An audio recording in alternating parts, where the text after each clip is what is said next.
Selamat malam, selamat berjumpa di dalam renungan tengah minggu Gereja Assembly Church.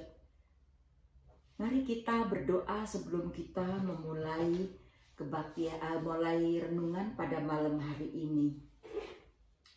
Haleluya.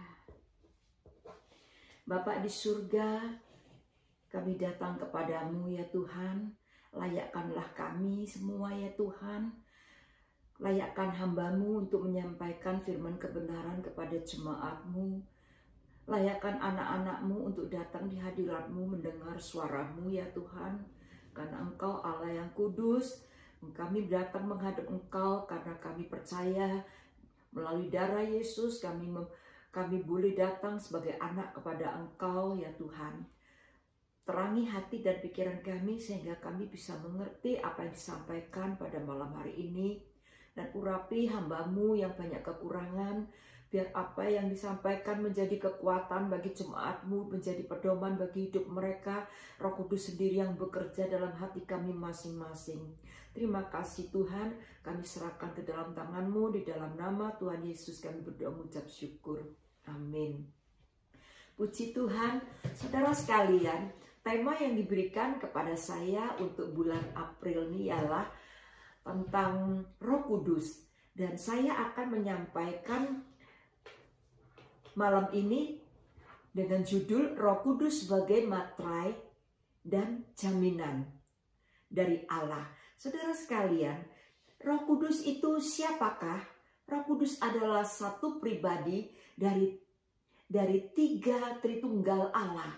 Kita orang percaya, orang pengikut Kristus percaya akan Allah Tritunggal, bahwa Allah kita, yaitu Allah Bapa, Allah Putra, dan Allah Roh Kudus adalah tiga pribadi yang berbeda masing-masing, tapi esa, sama-sama maha kuasa, maha hadir, maha tahu, maha kudus. Mereka adalah Allah yang tak terpisahkan, Allah yang esa, yang satu. Hal ini susah dimengerti oleh pikiran manusia, karena manusia sangat terbatas. Tetapi kita sebagai anak-anak Tuhan, kita terima dengan iman. Dan kita nggak perlu mempersoalkan apa, bagaimana, tapi kita terima saja dengan iman bahwa Allah kita adalah Allah Bapa, Allah Putra, Allah Roh Kudus yang satu adanya, yang esa. Saudara sekalian, bagi kita Bapa adalah kepenuhan Allah yang tak dapat kita lihat, tak dapat dilihat oleh manusia. Dan anak adalah kepenuhan Allah yang kelihatan, yaitu Yesus Kristus. Roh Kudus adalah kepenuhan Allah yang bekerja dalam diri manusia, dalam diri kita. Bapa tidak terlihat oleh mata manusia karena dia memang adalah roh dan bertakhta di terang yang tak terhampiri. Dan kita bisa melihat Allah melalui Yesus Kristus. Saudara sekalian, mari kita melihat beberapa ayat yang menunjukkan keesaan bahwa Allah Tritunggal. Bahwa Allah Tritunggal itu tiga tapi esa. Antara lain terdapat di Kejadian 1 ayat 26 yang berkata, berfirmanlah Allah, baiklah kita menjadikan manusia menurut gambar dan rupa Allah kita. Kita itu kata yang berbentuk jamak, supaya mereka berkuasa atas ikan-ikan di laut dan burung-burung di udara, dan di atas ternak, dan atas seluruh bumi, atas segala binatang melata yang merayap di bumi. Waktu Allah menciptakan manusia, Allah Bapa, Allah Putra, Allah Roh Kudus itu terlibat di dalamnya. Di Taman Eden, mereka mengatakan marilah kita menjadikan manusia menurut gambar dan rupa kita. Kemudian ayat yang lain di dalam Matius pasal 28 ayat 19 yang menunjukkan keesaan dari Allah Tritunggal. Matius 28 ayat 19, karena itu pergilah, jadikanlah semua bangsa muridku, dan baptislah mereka dalam nama Bapa dan Anak dan Roh Kudus. Yesus memerintahkan kepada murid-muridnya sesudah bangkit, dan dia menampakkan diri kepada murid-muridnya, lalu memberikan perintah kepada mereka sebelum dia terangkat ke surga. Dia berkata, jadikan semua bangsa muridku, baptislah mereka dalam nama Bapa, Anak, dan Roh Kudus. Disebut tiganya sekaligus.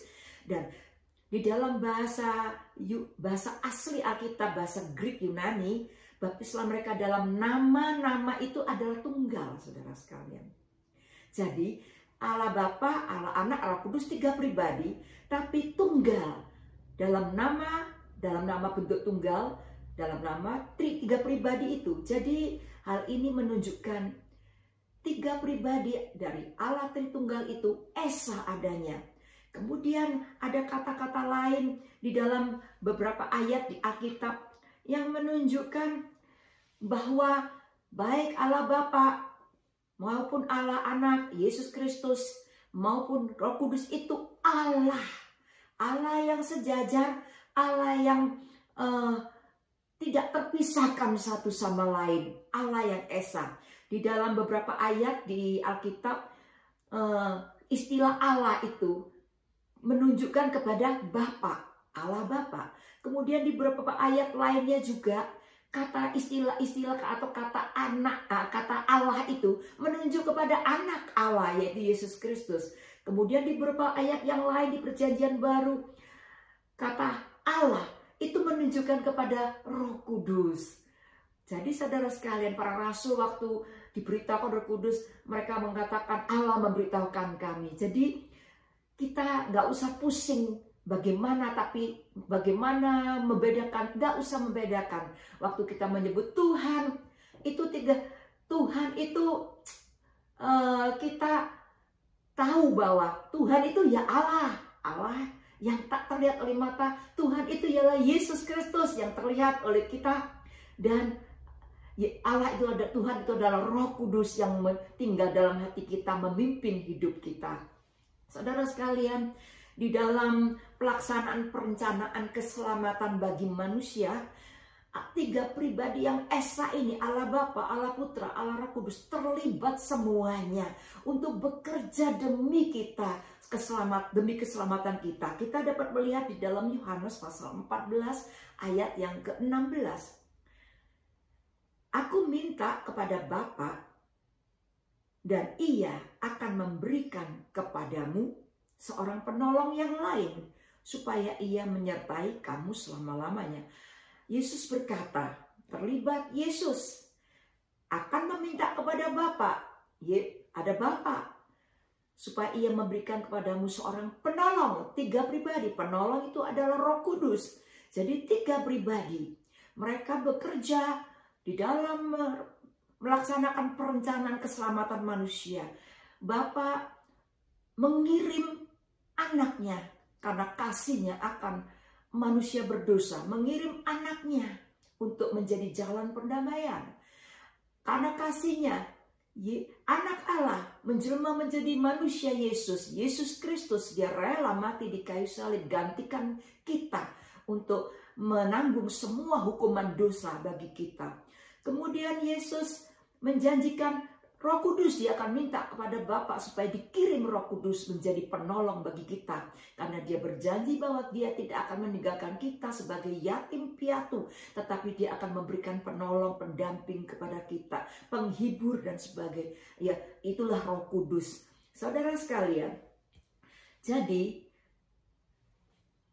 Roh Kudus setelah kita percaya, Dia tinggal dalam hati kita. Dan Dia menyertai kita senantiasa.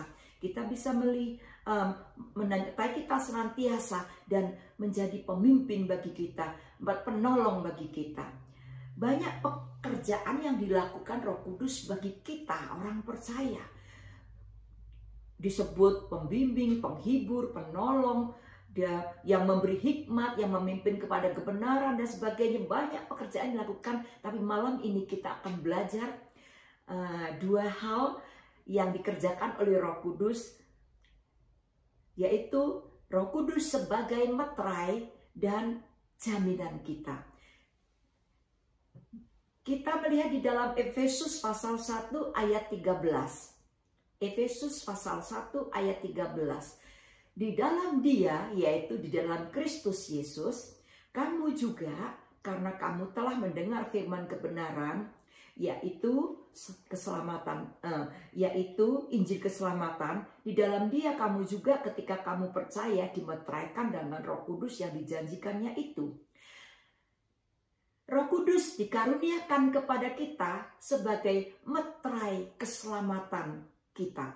Apakah arti meterai? Kalau kita bikin sebuah surat perjanjian, utang piutang dan sebagainya, itu dikasih meterai, baru perjanjian itu sah.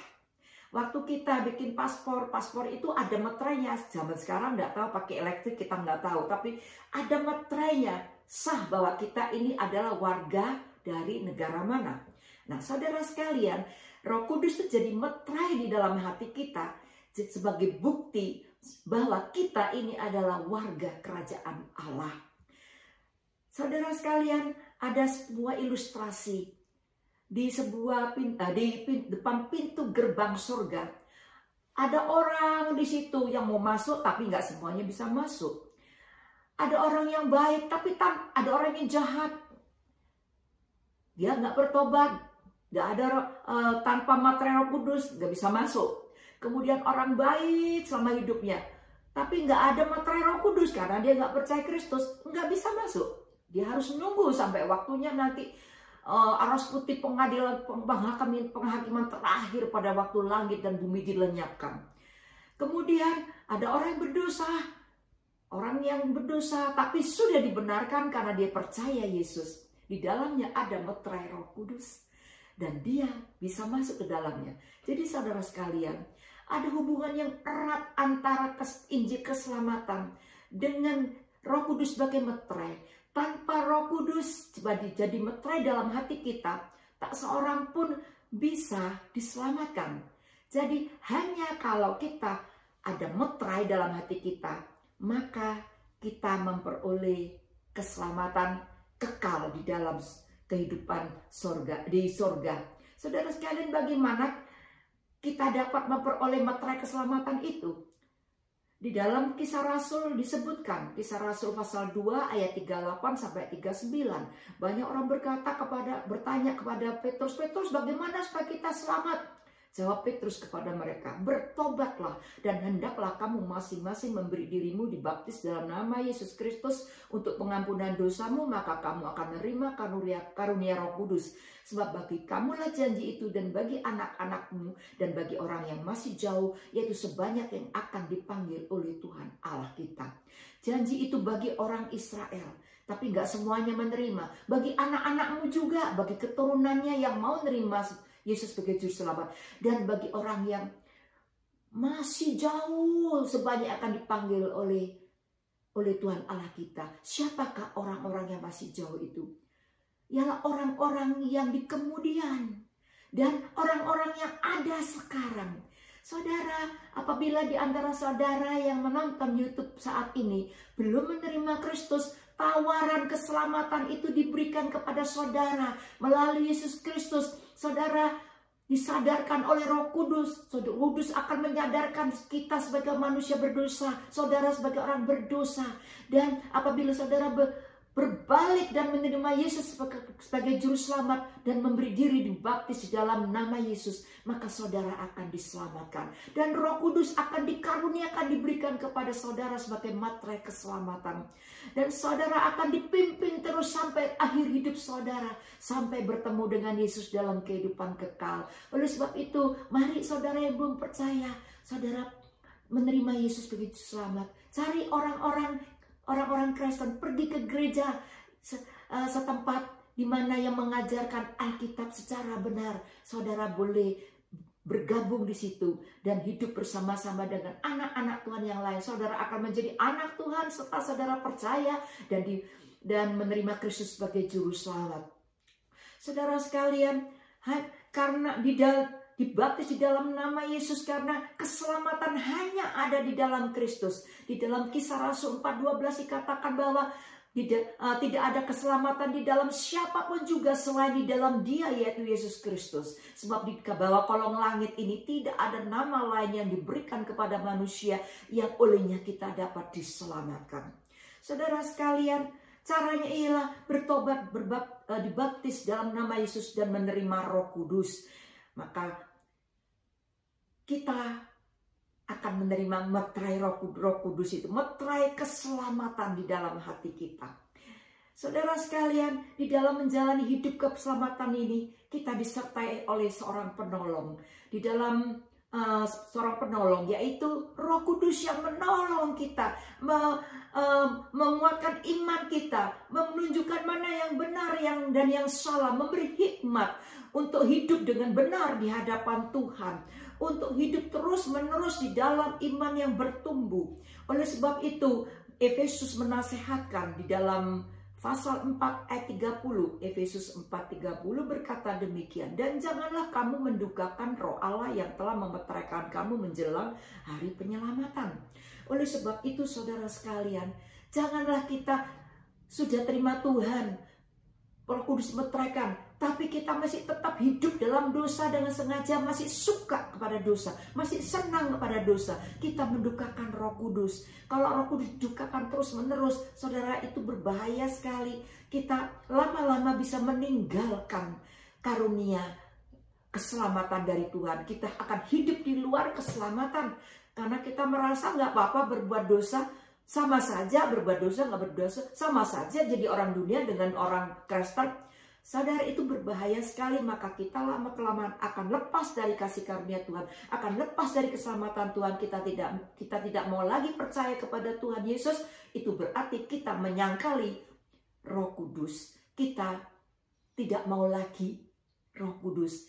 Dan Yesus berkata, orang boleh menghujat anak Allah tetap diampuni, tapi barang siapa menghujat Roh Kudus, itu nggak ada ampun. Oleh sebab itu saudara sekalian, mari kita mengerjakan keselamatan kita dengan takut dan gentar. Karena Roh Kudus adalah roh yang sangat sensitif, yang tidak mau memaksa kita. Dia sangat lembut hatinya. Kita jangan sampai mendukakan Roh Kudus. Haleluya. Kemudian hal yang ketiga, Roh Kudus dikaruniakan kepada kita sebagai meterai kepemilikan Allah.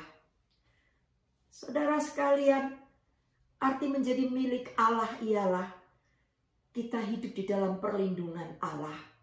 Allah melindungi miliknya. Allah tidak mau kehilangan miliknya. Allah akan menjaga, menarik dia kalau dia mulai jauh, ditarik dengan tali kasihnya. Allah tidak ingin kehilangan miliknya.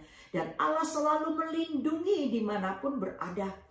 Saudara sekalian, sadarkah saudara bahwa waktu kita tidur, ada kelompok-kelompok tertentu kuasa gelap, yang hidup dalam kuasa gelap, yang berusaha untuk menguasai kita. Ada kesaksian seorang pendeta,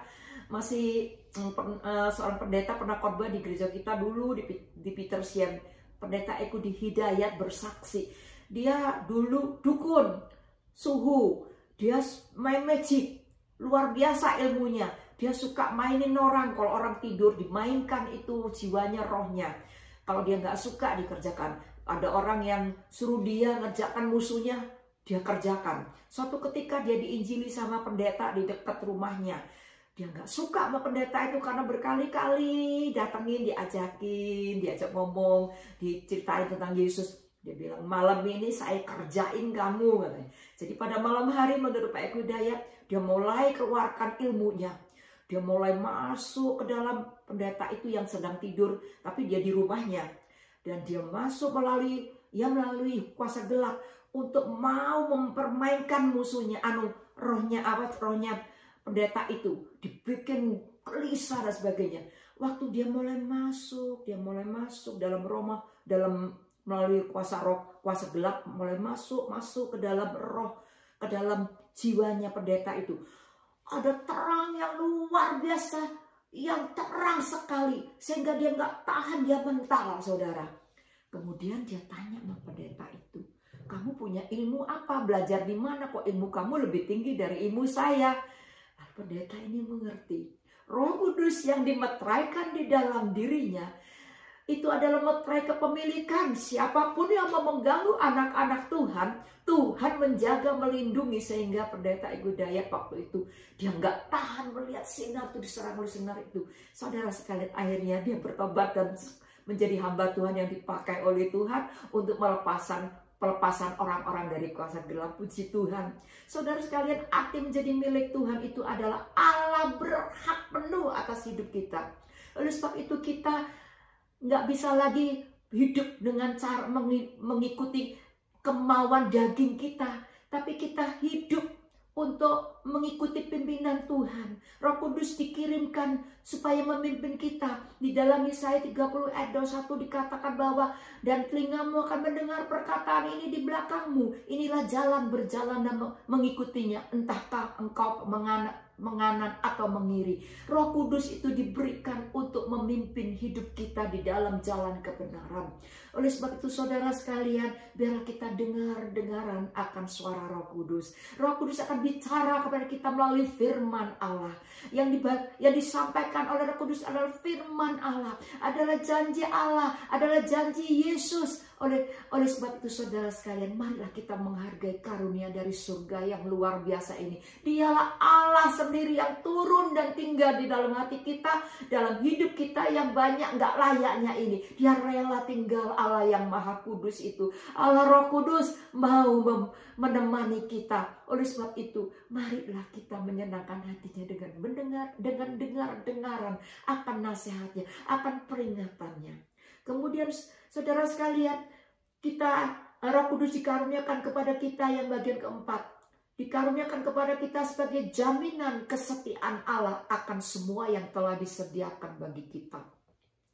Apapun yang telah dijanjikan oleh Allah bagi orang-orang yang percaya, itu pasti akan diberikan karena Roh Kudus menjadi jaminan. Roh Kudus dalam hati kita menjadi jaminan akan kesetiaan Allah.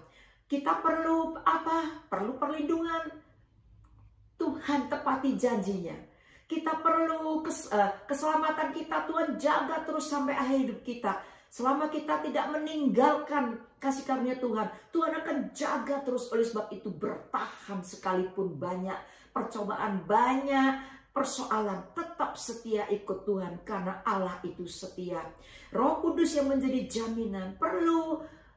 Kita perlu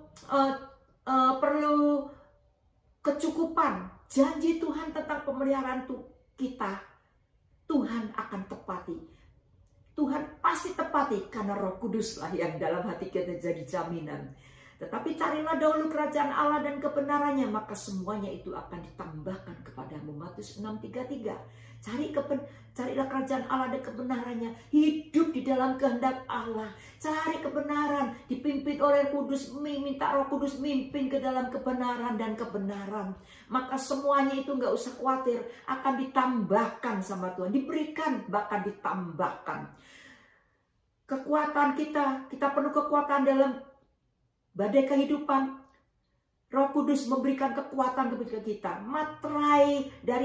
Materai jaminan itu Roh Kudus memberikan kekuatan kepada kita. Oleh sebab itu di dalam Filipi pasal 4:13 Rasul Paulus yang mengalami banyak aniaya dan kelaparan, kedinginan, dia berkata, segala perkara dapat kutanggung di dalam Dia yang memberi kekuatan kepadaku. Saudara sekalian, kita mau menghidup dalam kemenangan iman terhadap dosa-dosa kita, kemenangan terhadap melawan kuasa-kuasa kegelapan. Roh Kudus ada di situ bersama dengan kita. Roh Kudus menjadi materai bagi jaminan, menjadi jaminan akan kesetiaan Allah. Allah setia, tidak akan tinggalkan pada waktu Dia akan tolong, dan Dia akan segera menolong saat kita berseru memanggil namanya.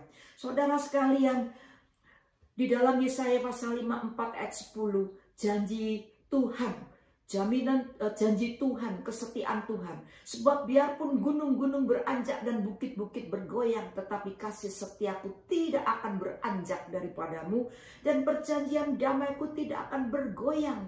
Firman Tuhan yang mengasihi engkau. Firman Tuhan mengasihi engkau dan saya. Saudara, janji ini pasti digenapi oleh Tuhan dalam hidup kita. Karena Roh Kudus tinggal dalam hati kita, menjadi jaminan akan kasih setia Tuhan. Saudara sekalian, kita Kita ulang beberapa poin yang tadi kita belajar. Roh Kudus adalah satu pribadi dari Allah Tritunggal. Dia adalah Allah yang harus kita hormati, Allah yang Maha Kudus yang kita harus punya rasa takut kepada Dia. Bahwa Roh Kudus itu diberikan sebagai meterai keselamatan kita, setia mendampingi kita sampai kepada kehidupan kekal bersama Yesus. Roh Kudus itu dikaruniakan sebagai meterai kepemilikan Allah, bahwa kita ini adalah milik Allah yang Allah jaga, tidak diganggu oleh siapapun. Nggak menjadi meterai milik Tuhan. Kita harus taat kepada Tuhan. Dengar-dengaran Roh Kudus yang memimpin hidup kita. Dan Roh Kudus yang dikaruniakan kepada kita adalah jaminan kesetiaan Allah. Oleh sebab itu jangan kita goyah apapun terjadi. Tetap kita setia ikut Tuhan, karena Tuhan setia.